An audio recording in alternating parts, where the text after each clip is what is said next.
ఏదైతే మరి NTA paper leakage అయిందో దీని మీద కేంద్ర ప్రభుత్వం ఇంతవరకు స్పందించలేదు.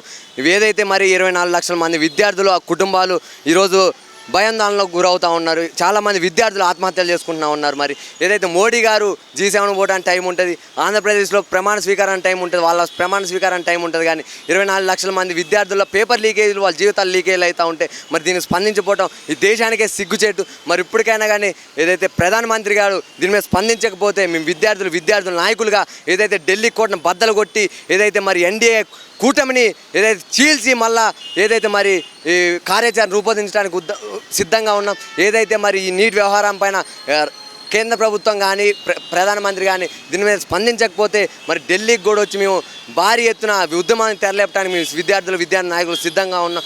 ఏదైతే మరి ఈరోజు 24 లక్షల మంది విద్యార్థులు పేపర్ లీకేజ్ అయోమయ స్థితిలో ఉంటే కనీసం స్పందించకపోవటం ఈ దేశానికి సిగ్గుచేటు. వెంటనే ఏదైతే మరి ప్రధానమంత్రి గారు బహిరంగంగా ఈ దేశ ప్రజలందరికీ క్షమాపణ చెప్పాలి, లేని పక్షాన రాజీనామా చేసి వెళ్ళిపోవాలి. అంతేగాని ఇలా ఉండి విద్యార్థుల జీవితాలతో చెలగాటం ఆడొద్దని మేము డిమాండ్ చేస్తూ ఉన్నాం. ఏదైతే మరి హర్యానాకు చెందినటువంటి ఒక కోచింగ్ సెంటర్లో కానివ్వండి, అక్కడ ఉన్నటువంటి ఒక సెంటర్లో ఈ 8 మంది విద్యార్థులకు 720 మార్కులు ఎలా వస్తాయని మేము క్వశ్చన్ చేస్తూ ఉన్నాం. మరి ఈ పేపర్ లీకేజ్ వల్ల ఎంతోమంది విద్యార్థులు ఆత్మహత్యలు చేసుకున్నారు. కావున ఏదైతే మరి మోడీ గారు వెంటనే దీని మీద స్పందించి విద్యార్థులను ఆడుకొని ఏదైతే మరి నీట్ని క్యాన్సిల్ చేసి రీనీట్ పెట్టి 24 లక్షల మంది విద్యార్థుల కుటుంబాలకి ఆదుకోవాలి, వాళ్ళకి భరోసా ఇవ్వాలని మేము డిమాండ్ చేస్తూ ఉన్నాం.